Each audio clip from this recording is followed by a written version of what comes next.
자, 오늘 말씀은 아주 그 성경의 역사 구속사에서 뜻깊은 말씀 중에 하나입니다. 오늘 말씀에 보면 아브라함이 99세 때 여호와께서 아브라함에게 나타나셔서 그에게 이르시되 나는 전능한 하나님이라 너는 내 앞에 행하여 완전하라 라고 말씀하셨습니다. 하나님께서 나타나셨어요. 그리고 아브라함에게 말씀하셨어요. 너는 내 앞에 행하여 완전하라. 창세기 15장에 보면은 하나님과 아브라함이 언약하는 장면이 나옵니다. 아브라함이 14장에서 그 롯이 그 전쟁 가운데 끼어서 포로로 잡혀가는 장면이 나와요. 그때 자기 집에서 키우고 훈련한 자를 데리고 가서 그 전쟁에서 승리하고 돌아와서 하나님 앞에 예배를 드리죠. 그리고 나서 근데 전쟁에서는 승리했는데 뭐예요? 자기가 상속자는 없는 거예요. 되게 슬퍼하고 있었어요. 인생의 허무함을 깨닫고 있었어요. 그리고 아브라함은 나그네였잖아요. 아브라함은 순례자였어요. 원래 가나안 땅에 사는 사람이 아니었는데 이주민이 자기 집에서 훈련한 사람을 데리고 가서 주변 나라를 쳤단 말이야. 전쟁을 했단 말이야. 그러니까 어떻게 했어요? 원주민에게 미움을 살 수 있겠죠. 되게 두려워했어요. 인생의 허무함과 두려움, 자녀 없음으로 인해서 되게 마음이 적적해져 있을 때 하나님께서 그를 부르시고 언약하시고 그렇게 너에게 자손을 주겠다라고, 내 자손이 저 밤하늘의 별처럼 많은 자손을 주겠다라고 약속하셨어요. 그리고 그걸 잘 믿지 못하자 아브라함에게 제사를 준비시키시고, 그리고 늦은 저녁, 아브라함이 잘 때 아주 늦은 저녁에 환상인지 실제인지 모를 그 상황에서 하나님께서 다시 한번 그 언약에 대해서 확증하십니다. 내가 반드시 그것을 이루겠다. 그런데 그렇게 자손과 땅에 대해서 약속을 해주셨는데 그 다음 장에 뭐가 나와요? 그 다음 장에 뭐가 나오냐면은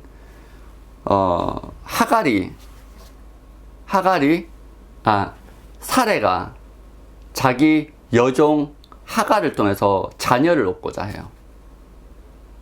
자기가 아이를 낳을 수 없으니까 자기 여종 하갈을 통해서 자녀를 얻고자 합니다. 그게 그 당시에 유행하는 방법 중에 하나였어요. 세상의 방법이었죠. 그로 인해서 누가 태어납니까? 이스마엘이 태어납니다.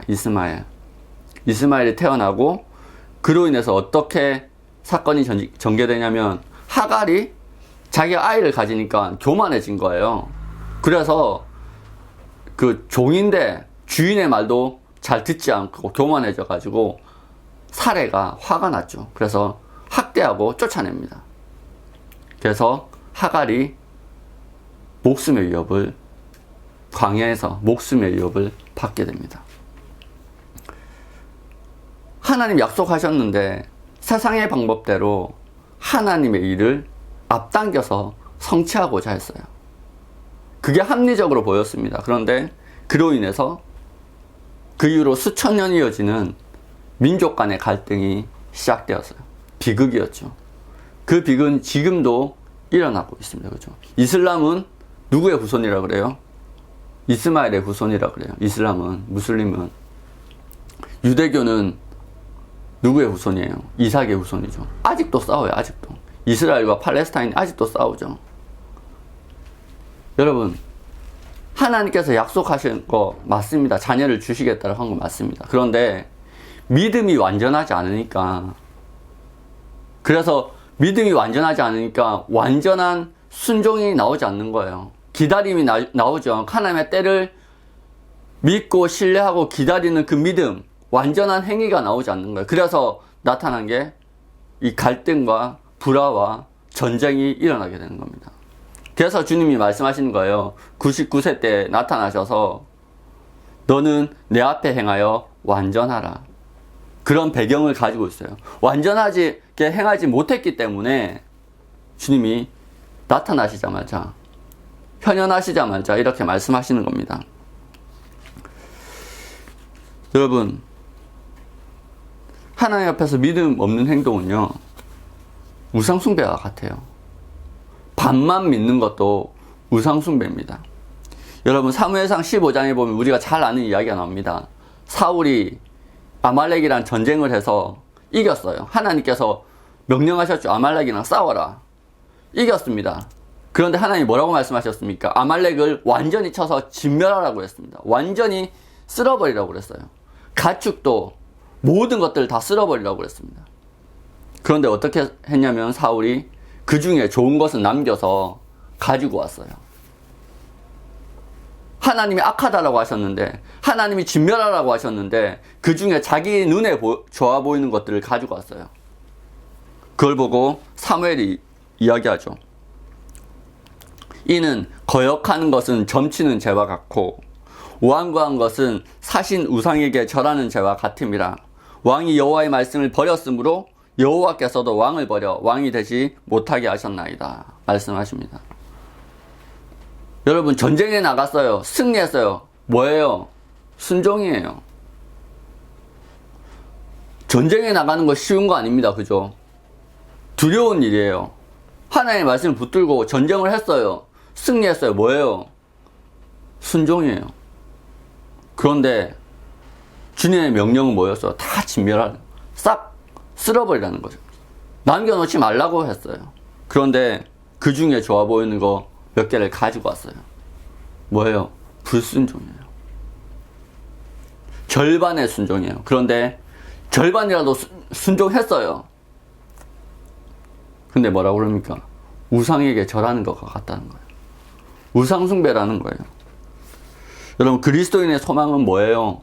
참된 그리스도인의 소망은요, 우리가 하나님의 영광에 찬양이 되는 거예요. 하나님을 영광스럽게 하는 거예요.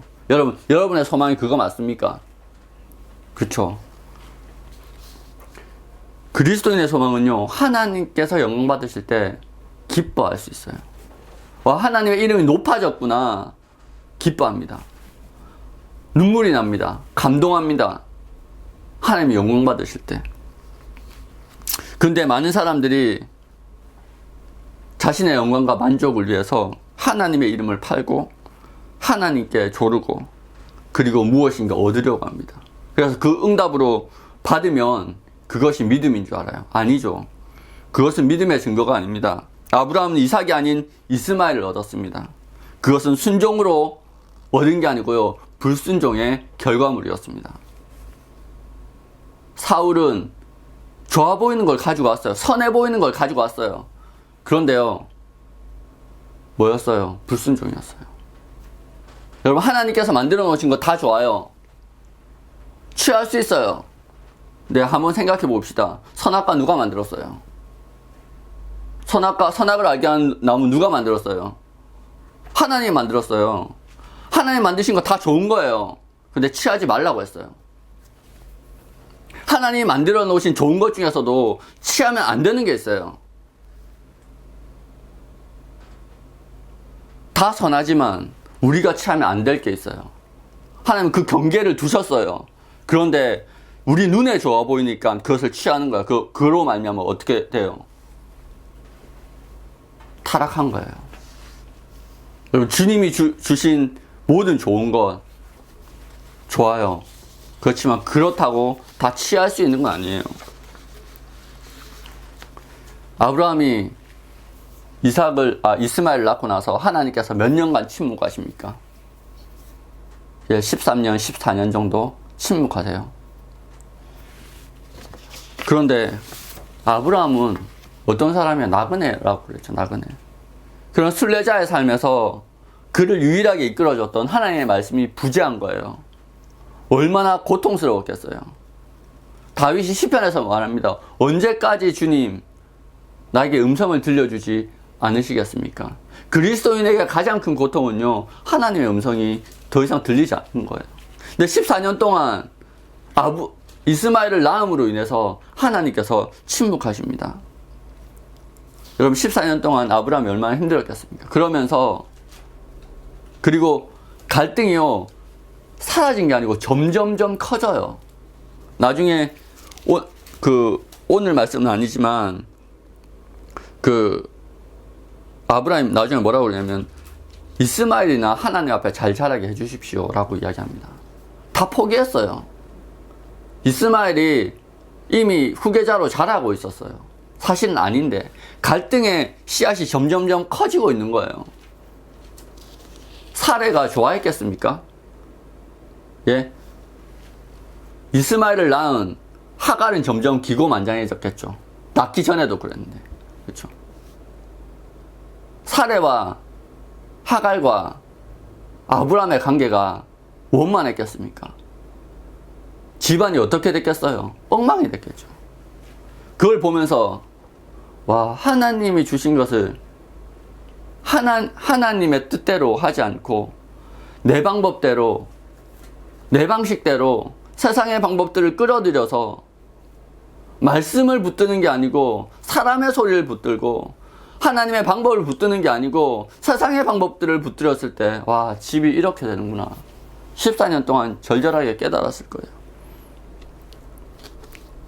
그 14년은 정말로 아브라함 스스로가 무너지는 14년이었을 거라 생각이 듭니다. 하나님께서 약속하시는 것은요, 인간의 깨와 방법으로 결코 성취할 수 없어요. 만약에 내 힘으로 성취가 가능하면 그것은 처음부터 하나님의 뜻과 계획이 아니었을 겁니다. 그렇죠? 하나님께서 하나님의 수준에서 가능하니까 하나님이 약속하신 거예요. 그죠? 하나님이 언약하신 거예요. 하나님 편에서 먼저 제시하신 거예요. 그죠? 처음에 15장 아브라함에게 하나님께서 나타나셨을 때 아브라함이 뭐라 그럽니까? 주님이 나에게 자녀를 주시지 않았으므로 내 상속자는 내 종 중에 하나인 다메섹의 엘리에셀입니다 라고 이야기합니다. 아브라함의 수준에서는요, 그래도 자기 종 중에 제일 나은 사람한테 내 재산, 내 기업을 상속하는 게 제일 합리적인 거예요. 아브라함의 수준, 아브라함의 방법으로서는. 그런데 하나님은 아니래요. 하나님은 너에게 자녀를 주겠대요. 그건 아브라함의 힘으로 할 수 없었던 거예요. 이미 그때 아브라함은 생식 능력을 상실했어요.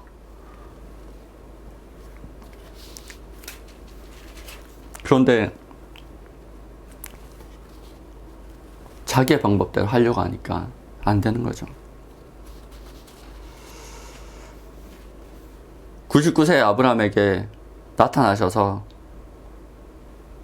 85세 때도 86세 때도 소망이 없는데 99세 때는 아예 소망이 사라져 버렸죠. 그런데 주님이 나타나셔서 85세 때 주셨던 그 꿈은, 그 뜻, 그 비전을 이루어 나가겠다고 말씀하셨습니다. 여러분, 우리가 하나님 만나고 하나님이 좋아서 하나님께 기도하면서 하나님과 동행하면서 우리 마음속에 주님이 주셨던 비전이 있어요. 그죠? 소망이 있습니다. 그죠? 그것은요, 우리의 힘으로 이루어지는 게 아니에요. 그것들을 깨닫는데 아브라함은요, 수십 년이 걸렸습니다. 25년이 걸렸어요. 하나님께 부름받고 나서 75세 때 부름받았으니까 100세가 돼서야 그걸 깨닫습니다. 아브라함이 끝났다고 이제 모든 것은 의미 없고 그냥 차백에서 난 자식 이스마엘이나 좀 잘 키워서 그냥 적당히 넘겨주자, 그냥 이 생각으로 인생을 정리하는 그 시즌에, 그 시점에 주님이 나타나셔서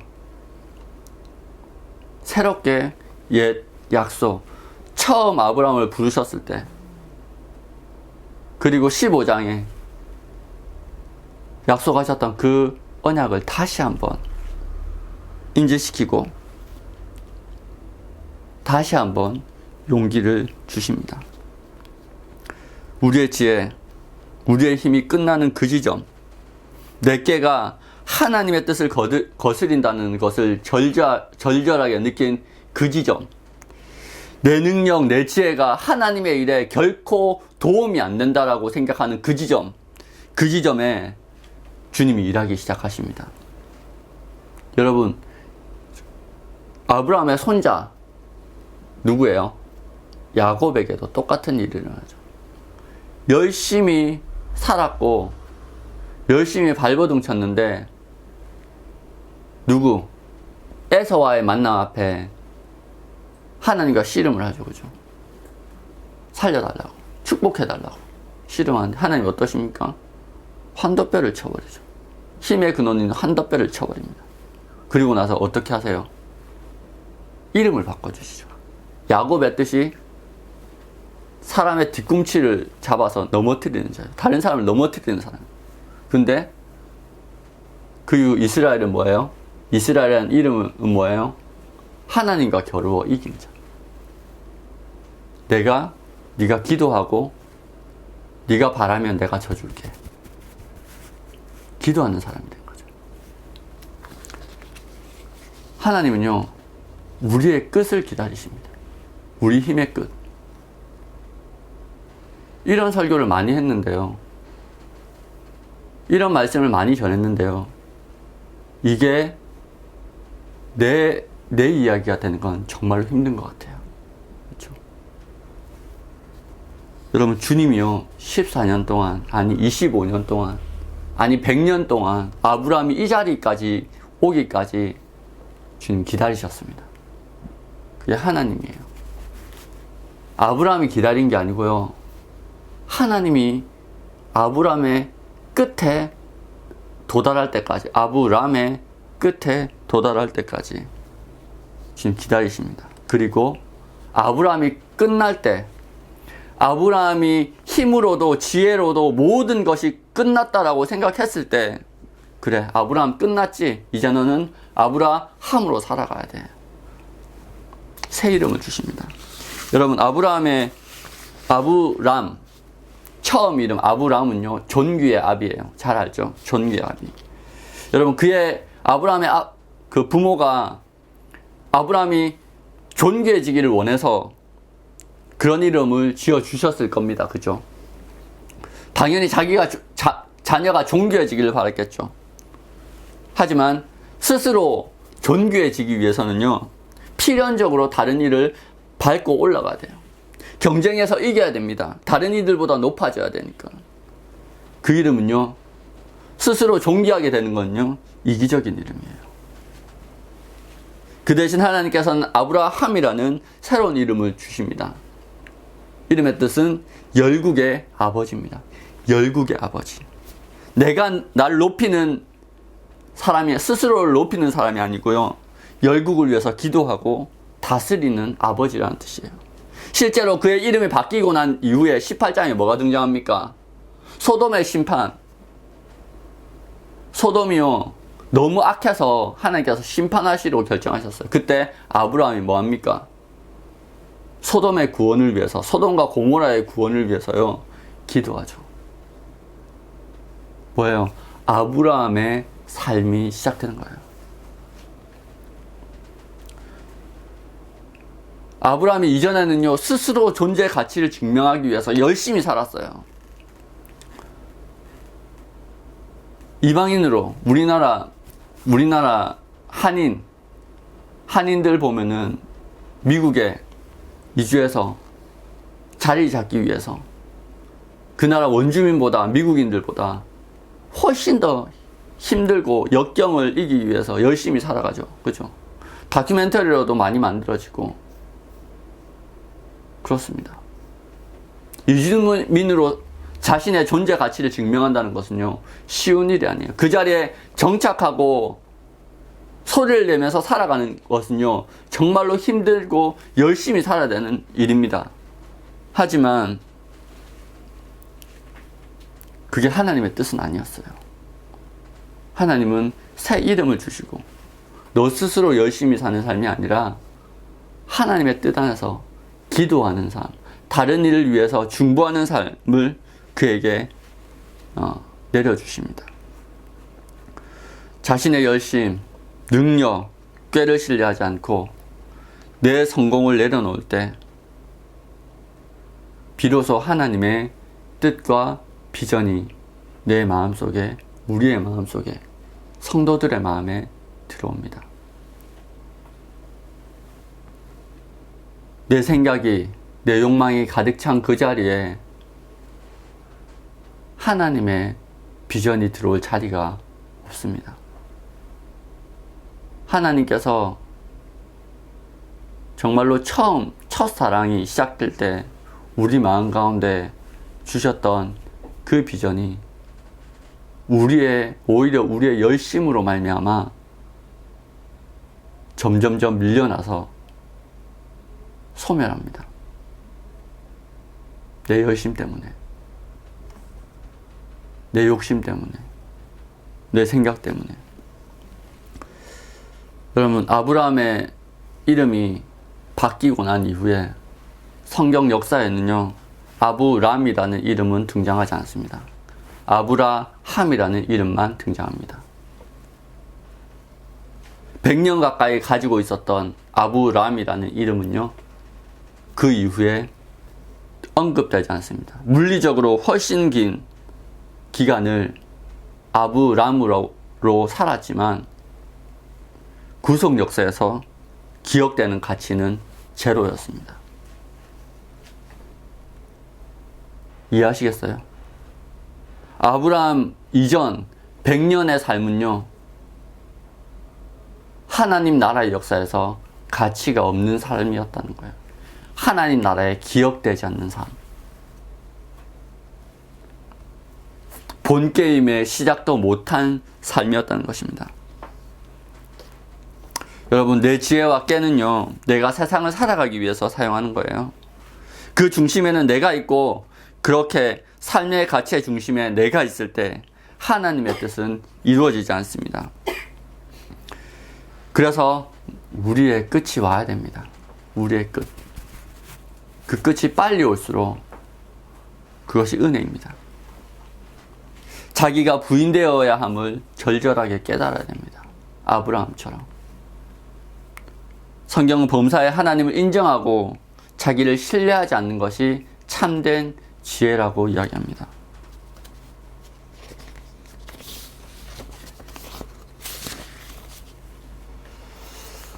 여러분, 그렇게 되었을 때, 아브라함이 다 내려놓게 되었을 때, 아브라함 향해서 주님은 다시 약속하십니다. 반드시 그렇게 하겠다고. 자손에 대한 약속, 땅에 대한 약속. 그리고 그 일이 성취될 때까지 쉬지 않으십니다. 주님이 하십니다. 여러분, 그토록 아브라함이 자기의 열심을 얻고자 했던 자손, 실패했죠. 그죠? 약속의 자손, 실패했습니다. 그렇게 얻고자 했던 땅에 대한 약속, 이루어지지 않았습니다. 그런데 자기를 내려놓고, 이제 내가 하나님 주신 이름을 받고, 스스로 존귀해지고자 하는 자가 아닌 하나님의 뜻을 이루는 자로 살아갔을 때 주님이 약속한 것을 주님이 주십니다. 여러분, 믿음은 하나님의 말씀에 대해서 전적으로 신뢰하는 용기입니다. 말씀에 대해서 전적으로 신뢰하는 용기입니다. 왜 용기냐? 말씀을 붙들기 위해서는 내 생각을 버려야 돼요. 내 방법, 그동안 너무너무 익숙했던 내 방법들을 버리는 용기가 필요합니다. 그동안 너무너무 익숙했던 내 지혜를 포기하는 것이, 내 지식을 포기하는 용기가 필요합니다. 내려놓는 용기가 필요합니다. 그래서 믿음은요, 용기입니다. 우리가 가진 지식은요, 세상에서의 경험, 세상이 제시하는 방법, 세상에서 제시하는 가치의 영향을 이미 받고 있어요. 왜? 살아가니까. 그 안에 살아가니까.